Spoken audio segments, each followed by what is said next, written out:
बच्चों, कैसे हो? मैं हूं आपका हिंदी अध्यापक राजशेखर, जिला परिषद उन्नत पाठशाला मन्नूर, राजमपेट मंडल, अन्नमय जिले से फिर एक बार आपको मिलने को आया हूं।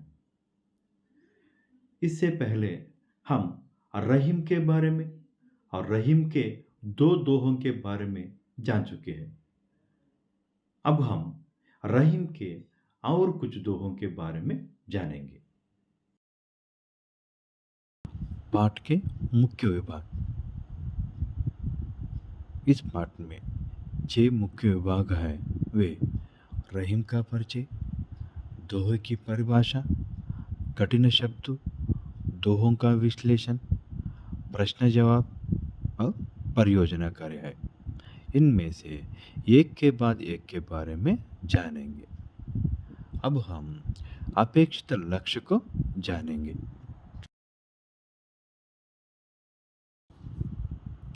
अपेक्षित लक्ष्य, दोहे की परिभाषा जान सकेंगे, समाज में आचरणीय अंशों का ज्ञान प्राप्त कर सकेंगे, सामाजिक अंशों को सरल और रोचक रूप में समझ सकेंगे, छात्र जीवन की परिस्थितियों को दोहे के भाव से जोड़ सकेंगे, कम शब्दों में रहीम का परिचय प्राप्त कर सकेंगे, गहरे भाव को समझ सकेंगे।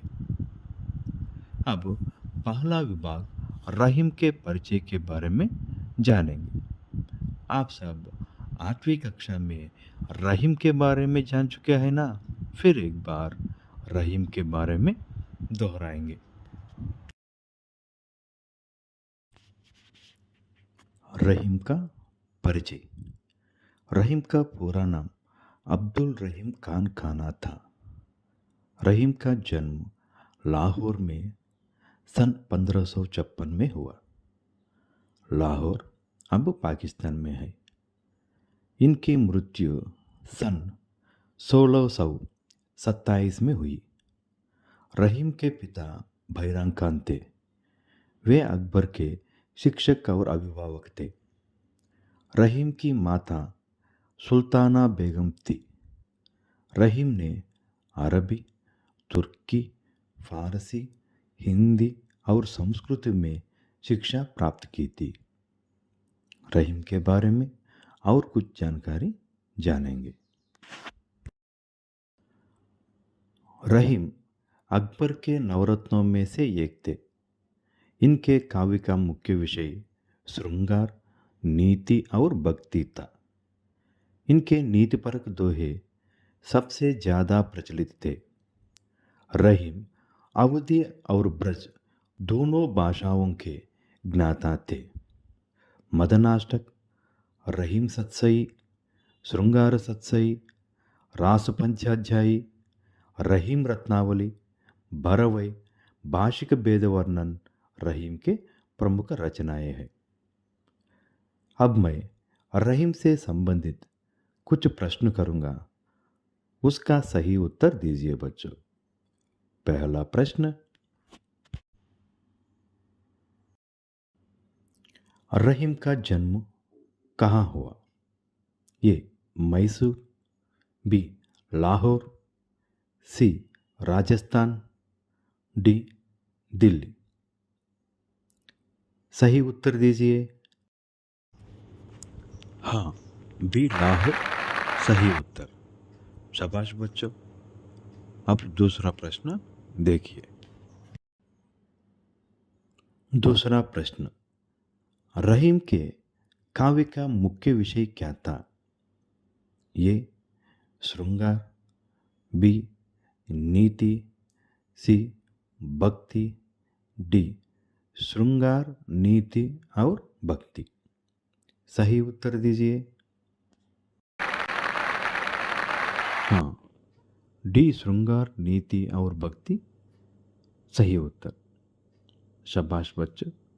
अब तीसरे प्रश्न को देखिए। तीसरा प्रश्न, रहीम का मृत्यु कब हुई?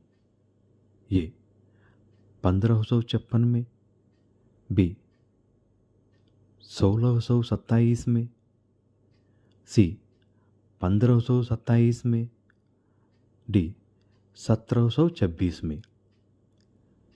सही उत्तर दीजिए। हाँ, डी 1627 में सही उत्तर। शाबाश बच्चों। इससे पहले हम रहीम के 2 दोहे के बारे में जान चुके हैं। अब हम इस पाठ के और 3 दोहे के बारे में जानेंगे।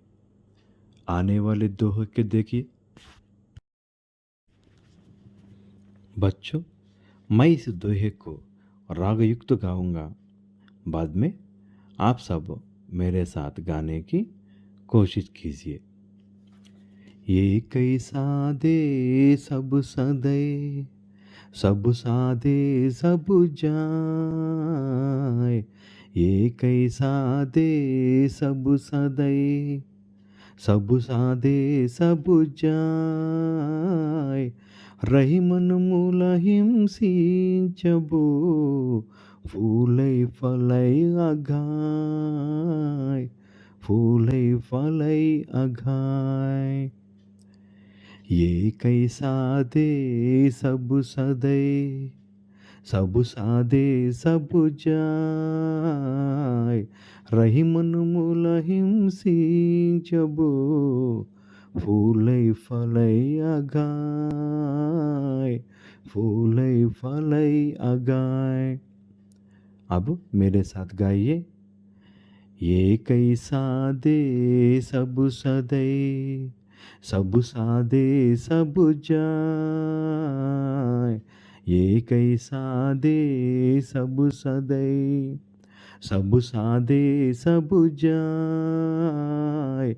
रहीमन मुलहिम सिंचबो, फूलै फलै अघाय, फूलै फलै अघाय। इस दोहे में क्या क्या कठिन शब्द है उनको देखेंगे। शब्दार्थ। एकै शब्द का अर्थ एक, साधे शब्द का अर्थ सात, मूलहिम शब्द का अर्थ जड़ में, सिंचबो शब्द का अर्थ सिंचाई करना, अघाई शब्द का अर्थ तृप्त। अब इस दोहे को समझने के लिए आने वाले चित्र को देखिए। एक बार में एक ही काम करना है। एक काम पर मन लगाकर एकाग्रता से काम करने से वह काम सही ढंग से पूरा हो जाता है। मन को एक ही कार्य या विषय पर केंद्रित किया जाए तो उसमें सफलता जरूर मिलती है। ऐसा करने से एक काम के पूरे होने से कई काम अपने आप आसानी से पूरे हो जाते हैं। अगले चित्र को देखिए। ऐसा ना होकर सभी काम एक ही समय में करने से कोई भी काम सही तरह नहीं कर पाते हैं। सभी काम अधूरे से रह जाते हैं। हर काम में असफलता प्राप्त हो जाती है। उसका सारे प्रयास बेकार हो जाते हैं। इसलिए हम एक काम पर ही मन लगाना है। इसको समझने के लिए और एक उदाहरण देखिए।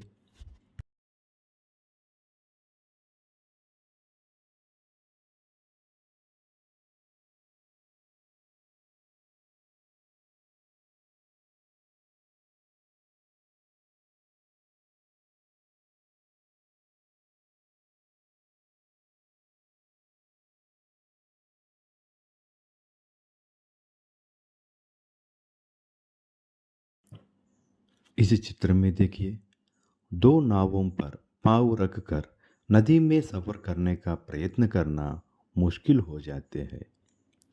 एक ही नाव पर सफर करना आसान होता है। पढ़ाई में भी एक एक विषय को पढ़ने से आसानी से समझकर उसे सीखते हैं। सभी विषयों को एक ही समय पढ़ना या सीखना आसान नहीं है। दूसरे विषय पर ध्यान लगाने से पहले विषय को भूल जाएगा। अगला चित्र देखेंगे।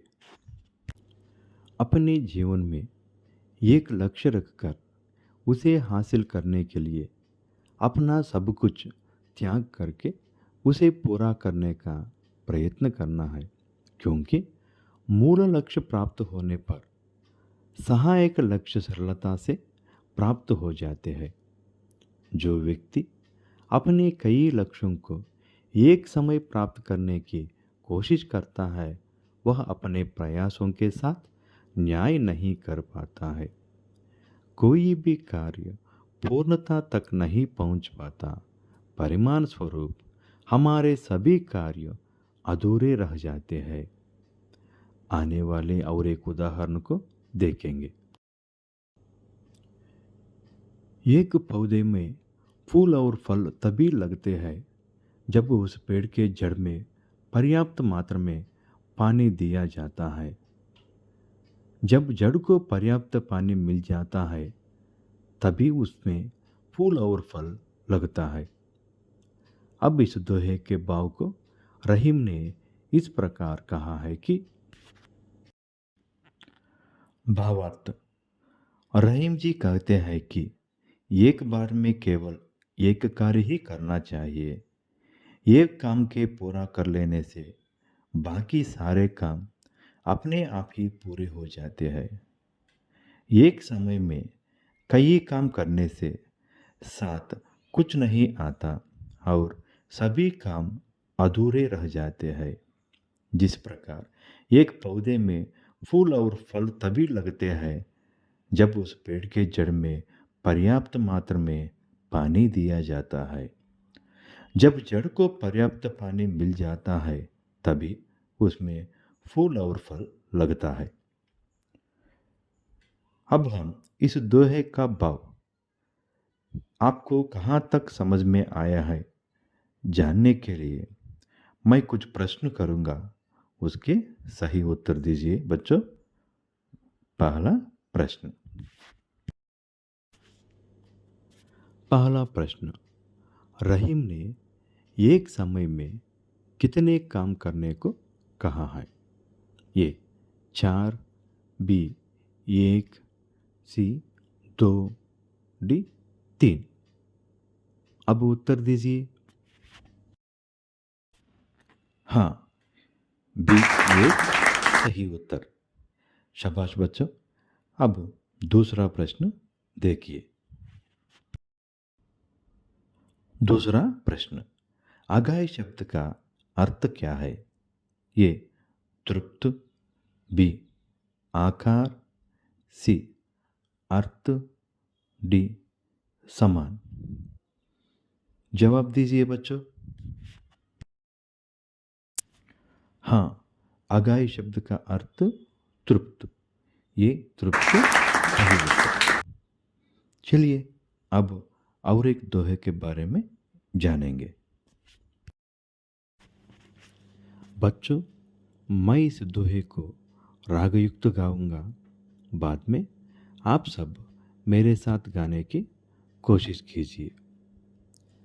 चित्रकूट में रमी रहे, रही मनुआ वधन रे। चित्रकूट में रमी रहे, रही मनुआ वधन रे। जा पर विपदा पड़त है, सो आवत यह देश, सो आवत यह देश। चित्रकूट में रमी रहे, रही मनुआ वधन रे। जा पर विपदा पड़त है, सो आवत यह देश, सो आवत यह देश। बच्चों, अब मेरे साथ गाइए। चित्रकूट में रमी रहे, रही मनुआ वधन रे। चित्रकूट में रमी रहे, रही मनुआ वधन रे। जा पर विपदा पड़त है, सो आवत यह देश, सो आवत यह देश। इस दोहे में क्या क्या कठिन शब्द है उनको जानेंगे। शब्दार्थ: अवध, रहने योग्य ना होना, विपदा, विपत्ति, मुसीबत। आने वाले चित्र को देखिए। चित्रकूट एक ऐतिहासिक स्थान है। इस स्थान को पुराणों में से एक विशिष्ट स्थान है। मध्य प्रदेश और उत्तर प्रदेश की सीमा पर बसी संतों की नगर चित्रकूट है।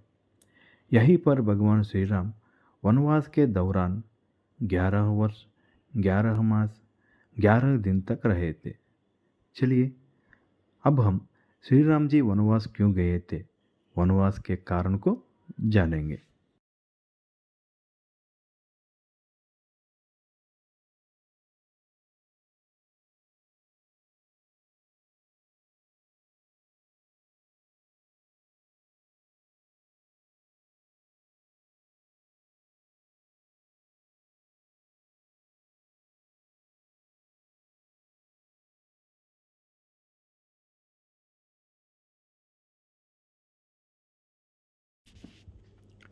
दशरथ की 3 पत्नियां थी।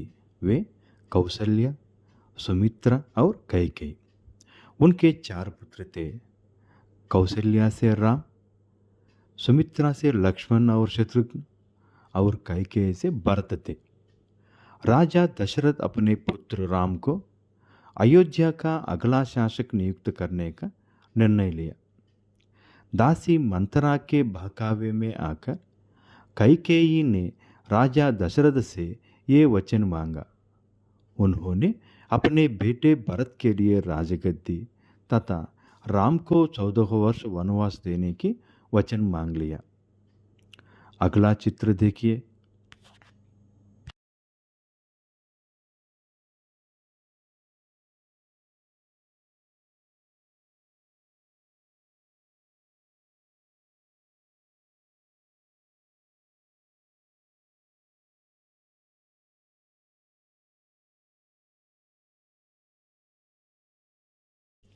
दशरथ ये वचन देते वक्त बेहद दुख की अवस्था में थे, लेकिन वचनबद्ध होकर कुछ नहीं कर सके। अपने पिता के वचन पालन में राम ने सीता व लक्ष्मण के साथ 14 वर्ष के वनवास को स्वीकार किया। वे जंगल चले गए। वनवास में क्या हुआ है, इसे जानने के लिए अगला चित्र देखिए।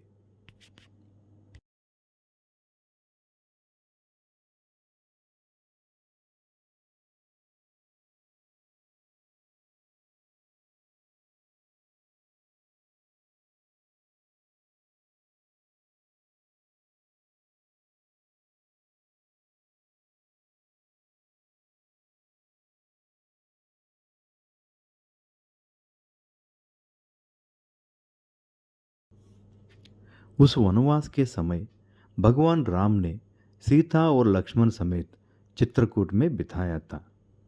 तब दशरथ का देहांत हो गया। राम को वापस लाने के लिए भरत अपनी सेना के साथ वहां पहुंचते हैं, मगर राम ने पिता के वचन को याद दिलाकर उनको अयोध्या लौट जाने को कहा। भरत यहाँ से राम के चरणों से पादुक लेकर सिंहासन पर रखकर राज्य करते हैं। अगला चित्र देखिए। राम जी को वनवास मिला था तो वह चित्रकूट के घने जंगलों में रहने गए। इतने घने जंगलों में वही रह सकता जो किसी विपदा में हो, नहीं तो ऐसी परिस्थिति में कोई भी नहीं आएगा। कवि यह कहना चाहता है कि मनुष्य को हर समय विपदाओं के लिए तैयार रहना चाहिए, क्योंकि भविष्य में हमारे सामना किसी भी विपदा से हो सकता है। अब इस दोहे के भावार्थ को जानेंगे। भावार्थ: रहीम कहते हैं कि जब अवध नरेश श्री राम को वनवास मिला था तो वे चित्रकूट में रहने गए थे। चित्रकूट बहुत घना व अंधेरा वन होने के कारण रहने लायक जगह नहीं थी। ऐसे स्थानों में वही लोग रहता है जिनको संकटों का सामना करना पड़ता है। इस दोहे के भावार्थ को समझ चुके हैं ना बच्चों? अब मैं कुछ प्रश्न करूँगा, उनके सही उत्तर दीजिए।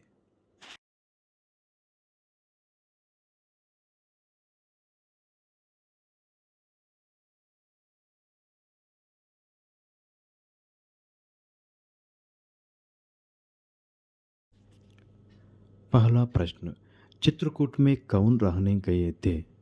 ए शिव, बी श्री राम, सी गोपाल, डी गणेश। अब उत्तर दीजिए। हाँ, बी श्री राम सही जवाब। शाबाश बच्चों। अब दूसरा प्रश्न देखिए। दूसरा प्रश्न, चित्रकूट रहने योग्य क्यों नहीं है? ए वह सागर है, बी वह बहुत दूर है, सी वह बहुत घना जंगल है, डी वह रेगिस्तान है। सही उत्तर बताइए बच्चों। हाँ, सी वह बहुत घना जंगल है, सही जवाब। शाबाश। अब आने वाले दोहे को देखिए। बच्चों, मैं इस दोहे को रागयुक्त गाऊंगा, बाद में आप सब मेरे साथ गाने की कोशिश कीजिए। दीर्घ दोहारत के आकर तोरे आहिम, दीर्घ दोहारत के आकर तोरे आहिम, जो रही मुनट कुंडली सिमटी कूदी चढ़ी जाहिम, सिमटी कूदी चढ़ी जाहिम। दीर्घ दोहारत के आकर तोरे आहिम, जो रही मुनट कुंडली सिमटी कूदी चढ़ी जाहिम, सिमटी कूदी चढ़ी जाहिम। बच्चों, अब मेरे साथ गाइए। दीर्घ दोहारत के आखर तोरे आहिम, दीर्घ दोहारत के आकर तोरे आहिम, जो रही मुनट कुंडली सिमटी कूदी चढ़ी जाहिम, सिमटी कूदी चढ़ी जाहिम। इस दोहे में क्या क्या कठिन शब्द है उनको जानेंगे। शब्दार्थ। अर्थ शब्द का अर्थ अर्थ, आकर शब्द का अर्थ शब्द, थोरे शब्द का अर्थ कम, सिमट शब्द का अर्थ सिकुड़ करना। इस दोहे को समझने के लिए आने वाले चित्र को देखिए। आकार को देखकर किसी को आंकना सही नहीं है। उदाहरण के लिए इस चित्र को देखिए। आकाश और तारे देखने में हमारे आंखों के सामने नज़दीक दिखते हैं, लेकिन वे हमसे बहुत दूर होते हैं।